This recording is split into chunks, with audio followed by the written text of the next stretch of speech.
ne voudrais pas que cette lumière qui d'un seul coup égaye la salle va le réveil. Merci en tout cas pour cette invitation. Chère Sylvie, Mesdames, Messieurs les ministres, Mesdames, Messieurs les parlementaires, Monsieur le Président, Mesdames, Messieurs, chers amis, c'est évidemment, je crois, très émouvant pour nous tous de nous retrouver là aujourd'hui, quelques mois après la disparition de Michel Rocard. Et au fond, je voudrais commencer mon propos en rappelant un très beau texte, ou une partie d'un très beau texte, que je ne saurais lire aussi bien que son fils aîné lors de la cérémonie au Temple de l'Étoile, mais qui au fond pourrait être mis au frontispice de cet après-midi de travail. 2 ans avant que la mort de l'emporte, Michel Rocard avait écrit ce texte dans lequel il indiquait sa volonté de reposer en Corse, et il écrivait cela.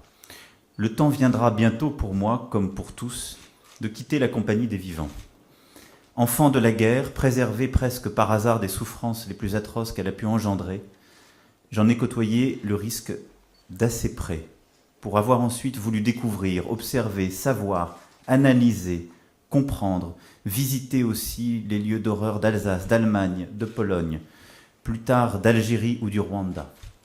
Toute mon adolescence, j'ai rêvé que ma trace soit porteuse de paix. Je ne pense pas avoir manqué à ce vœu. Certains le savent encore en Algérie, tous en Nouvelle-Calédonie. Je fus un combattant de la paix. N'était la violence des hommes, la nature étant si belle, la vie aurait toutes ses chances d'être merveilleuse si nous savions y créer l'harmonie. Ce fut l'effort de mon parcours. Au fond, l'histoire de Michel Rocard, c'est celle d'un enfant du XXe siècle qui a traversé la plupart des atrocités, des irresponsabilités de ce siècle, mais qui a toujours rêvé à l'harmonie et qui a toujours cherché à être fidèle à ce rêve, fidèle à ce que ces valeurs, celles qui permettent une vie meilleure, puissent se réaliser. Alors je ne sais quel regard malicieux il aurait porté sur notre Assemblée aujourd'hui. Il voulait en être. Cela a été confirmé. J'ai une pensée également pour Roger Godinot qui, avec Pierre Pringuet et beaucoup d'autres, a passé beaucoup de son temps et de son énergie, avec Henri aussi, à organiser cette journée. Parce qu'au fond, s'il a quitté la compagnie des vivants, les vivants que nous sommes ne renoncent pas pour autant à lui tenir compagnie. Alors pourquoi ? Pour lui rendre hommage, en grande partie, parce que nous sommes nombreux à lui devoir quelque chose, et reconnaître sa dette et ce qui rend possible de faire. Et comme toi, Michel, je partage cette dette à l'égard de Michel Rocard. Il est celui qui m'a fait venir à l'action politique. Il est celui, nous sommes plusieurs dans cette salle, Jean-Paul, toi aussi et quelques autres, je lui dois mon engagement politique. Il fait partie de ces rares hommes qui m'ont donné envie d'essayer, de tenter quelque chose, de prendre le risque de l'action. Mais il y a plus que l'hommage. Et je suis convaincu que de telles réunions auront lieu dans 10 ans, avec beaucoup de jeunes et de moins jeunes, mais beaucoup de visages qui n'auront jamais connu Michel Rocard, j'en suis sûr. Parce qu'au fond, si nous sommes là aujourd'hui, c'est parce que nous ressentons tous le besoin de lui être fidèles. Pas pour le capturer ou récupérer son héritage, parce que ça a été très bien rappelé à l'instant. Cet héritage est trop vaste pour que d'aucuns prétendent dans cette salle l'embrasser à lui seul. Il a mené trop de combats. Mais parce que sa manière de penser la société et les défis contemporains, sa façon de concevoir l'action publique, nous ont profondément transformés. Parce qu'il a toujours eu cette obsession de réconcilier la politique avec la réalité, et au fond, c'est l'éthique de l'action de Michel Rocard qui aujourd'hui nous réunit. Et c'est à cette éthique de l'action que je voudrais ici rendre hommage. Elle a pour moi, et je ne suis sans doute pas exhaustif, 5 fondements. Le premier, c'est l'indignation. Parce que si quelque chose ressort de Michel Rocard, en premier lieu, c'est, je crois, cette indignation. Il le fut dès l'enfance, mais son action politique, ses convictions politiques, n'ont jamais cessé d'être mus par l'indignation. Et c'est ce qui nous fait, c'est parfois ce qui nous sépare. Nous n'avons pas dans une société les mêmes indignations toutes et tous. Mais celles et ceux qui ne s'indignent plus ne sont plus en capacité d'agir. C'était un indigné.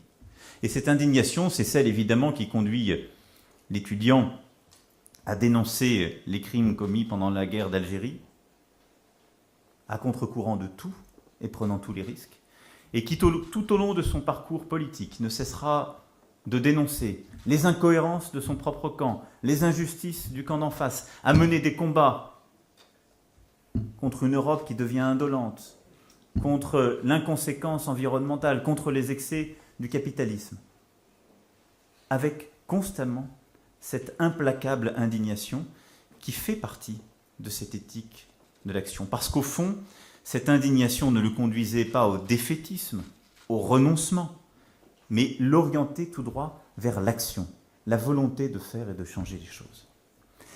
Le deuxième fondement de cette éthique, c'est la pensée complexe. On a souvent dit de Michel Rocard qu'il était compliqué à comprendre, ce qui est injuste et faux. Et je dois dire que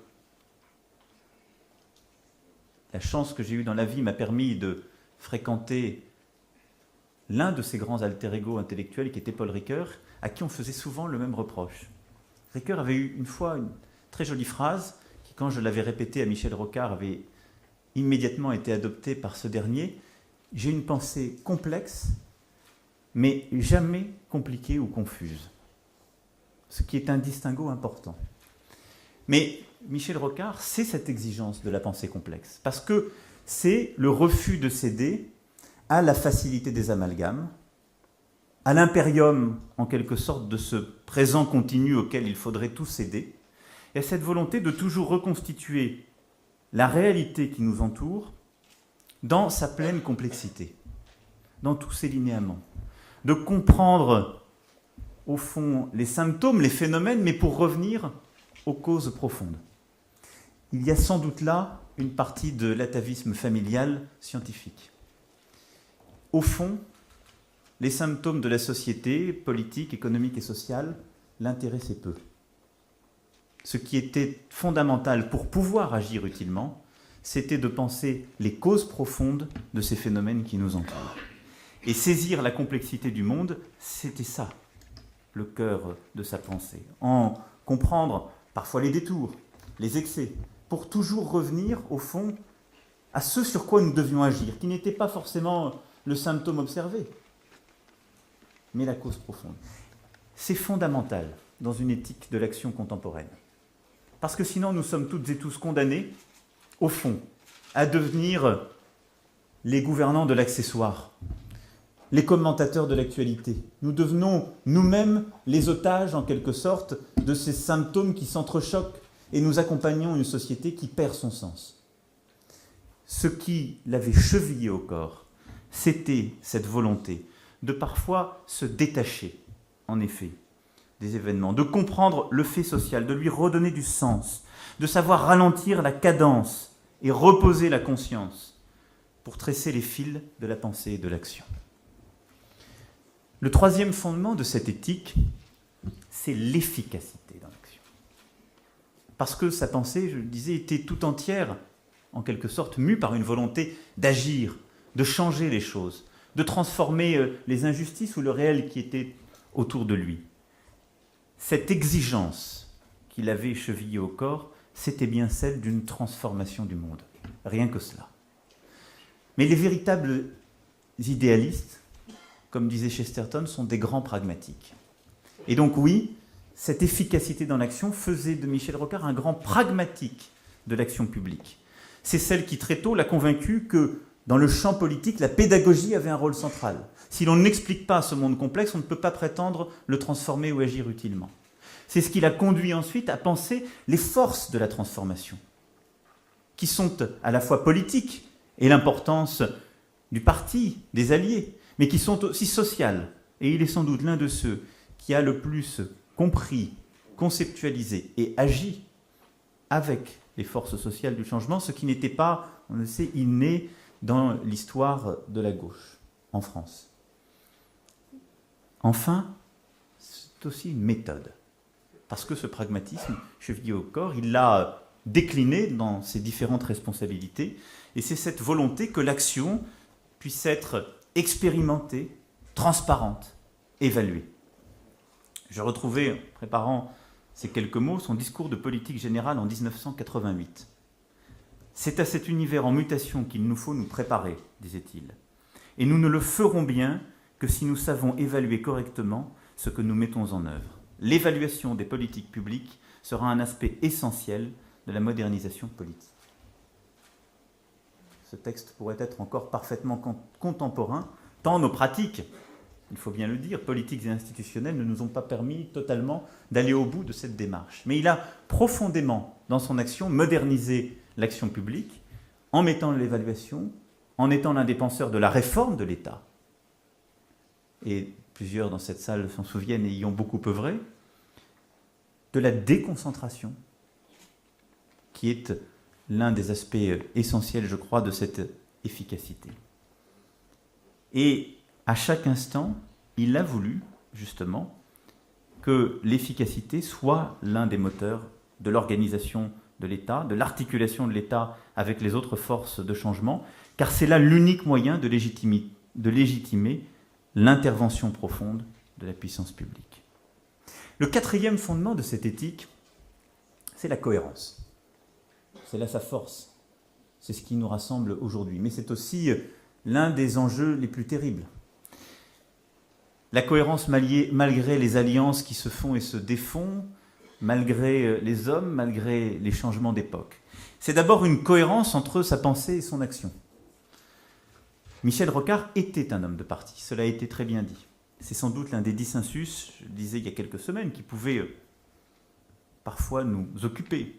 Mais un homme de parti au sens noble du terme, au sens où il aimait son parti, les militants qui le composaient, la vie qui l'animait. Et au fond, c'était un idéaliste de parti, Michel Rocard. C'est-à-dire que c'est quelqu'un qui a toujours aimé un parti qu'il n'a pas totalement réussi à transformer à l'image qu'il voulait s'en faire. C'est sa formidable constance, c'est sa formidable cohérence. C'est ce qui l'a parfois rendu minoritaire. C'est ce qui a parfois fait que ce même parti fut extraordinairement injuste avec lui. Mais cette cohérence profonde, c'était celle qui voulait justement mettre sa volonté de changer les choses avec les structures qui pouvaient lui permettre de le faire. La géographie politique et partidaire le passionnait moins que les idées, et s'il aimait son parti, il était aussi capable de le critiquer. Il fut certainement d'ailleurs parmi les premiers à réaliser les incohérences idéologiques qui traversaient le Parti socialiste. Et le premier aussi à s'y confronter directement. Et il est aussi l'un des rares qui a su composer, au-delà du Parti socialiste, par des majorités de conviction en acte, la vraie capacité à réconcilier, pour mettre en cohérence des majorités parlementaires avec précisément les idées qu'il portait, les convictions qui étaient les siennes. Cette stratégie le conduisit à s'éloigner d'une partie de la gauche, celle qui refuse de se confronter au réel, parce qu'il a toujours eu justement cette cohérence entre la pensée et l'action, et la structure qui permettait de la porter. Cette cohérence, c'est aussi celle dans le temps, parce que, Michel, tu l'as redit, c'était un homme du temps long. Et aussi vrai que la pensée complexe impose parfois qu'on suive les méandres du réel qui nous entoure, il a constamment poursuivi les mêmes idées, décennie après décennie, creusé les mêmes sillons. Et cette cohérence dans le temps est un principe même de l'efficacité de l'action et de la capacité à changer les choses. La transformation sociale, la cause environnementale, la conviction européenne sont des combats de long terme de Michel Rocard, constamment poursuivis avec une grande cohérence et cette même exigence. Et puis, c'est aussi la cohérence dans l'espace, celle qui fait que du local au global, tout se tient, et qu'on ne peut pas agir différemment à la porte de soi sans considérer les grands problèmes qui nous transportent. Et il avait cette capacité rare de parler du monde dans chaque coin reculé du pays. Il avait cette considération pour l'intelligence de tous qui consistait justement à vouloir expliquer parce que justement tout se tenait, parce que La capacité à agir ne se construit que dans la capacité à théoriser cette cohérence du monde entre le local et le mondial. Enfin, cinquième élément de l'éthique rocardienne, de cette éthique d'action, c'est la confiance. Sans la confiance, rien ne se fait.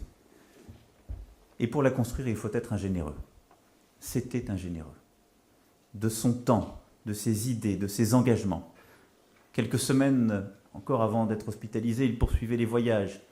Il était prêt à traverser le pays pour la moindre réunion publique à laquelle on le sollicitait. Je crois qu'on a tous et toutes eu cette expérience dans cette salle. Il était possible d'emmener Michel Rocard à peu près partout, parce qu'il considérait que c'était son devoir, mais parce qu'il savait aussi que cette action sur le terrain était la condition même pour restaurer une véritable confiance, c'est-à-dire cette relation en profondeur entre celles et ceux qui parfois savent et celles et ceux qui doutent, celles et ceux qui sont confiants et celles et ceux qui ont peur, entre l'État et la société civile, au fond, cette capacité à aller au-delà de ce que sont parfois les barrières naturelles.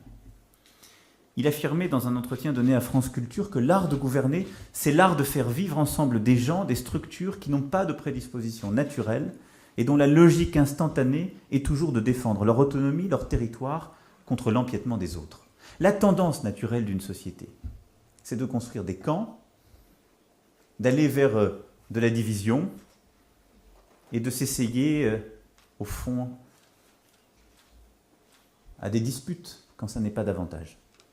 La capacité à agir, c'est de recréer cette confiance qui permet, au-delà des frontières naturelles, de convaincre sur le fond, mais aussi de créer cette petite relation inédite qui permet qu'on regarde différemment l'autre.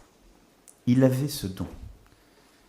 Et cet attachement aux autres, c'est celui qu'il a montré à travers, au fond, ce rapport qu'il a conçu, théorisé, entre les décideurs publics et la société civile. Et je crois que c'est un des axes fondamentaux de cette éthique de l'action. La confiance, ça n'est pas une naïveté, c'est au fond la reconnaissance d'une capacité que l'autre a à agir utilement. C'est la reconnaissance, lorsqu'on est ministre ou Premier ministre, de la capacité qu'a une partie de la société civile à s'organiser et à faire.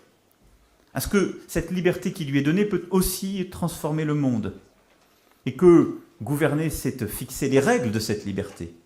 Les bonnes régulations qui permettent de transformer un monde complexe dont on voit parfois les écueils ou les déséquilibres, mais c'est en même temps de reconnaître pleine et entière cette part de liberté dans l'autre, dans la société telle qu'elle agit, dans les individus qui ne sont jamais soi. Et cette confiance, c'est bien ce goût pour l'altérité qu'il avait chevillé au corps et que nous avons trop souvent perdu.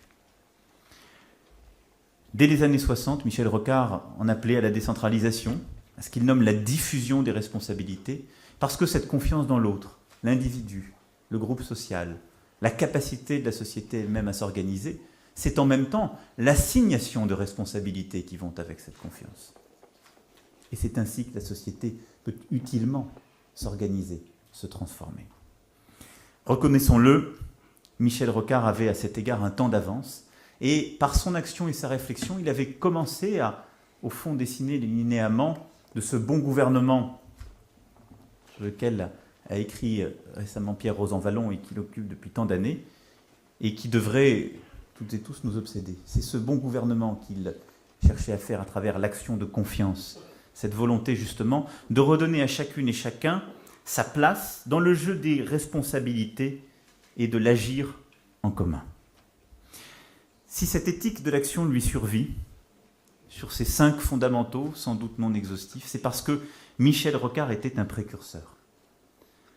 Par son intelligence, sa soif de comprendre, sa liberté, il avait saisi, avant bien d'autres, le sens de l'histoire, dans beaucoup des transformations que nous sommes en train de vivre. Mais dans son sillage, Michel Rocard laisse aussi les femmes, les hommes, ses compagnons de route qui aspirent à lui rester fidèles, à honorer leurs dettes.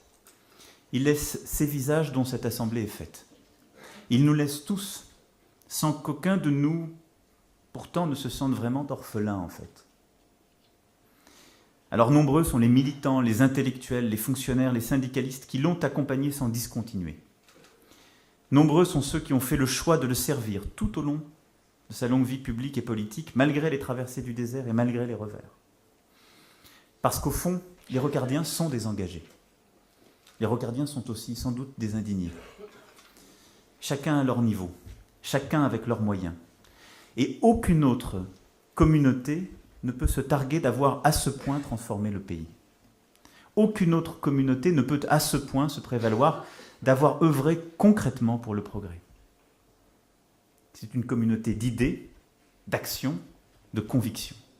Et c'est pourquoi les rocardiens ont le devoir, la responsabilité de poursuivre l'œuvre de Michel Rocard, de lui rester fidèle, d'agir comme il a toujours agi, c'est-à-dire en liberté, c'est-à-dire en pensant, en réfléchissant, en écoutant, en rassemblant les bonnes volontés qui aspirent à approcher cette harmonie du monde et du social, et avec cette exigence constante dans le temps.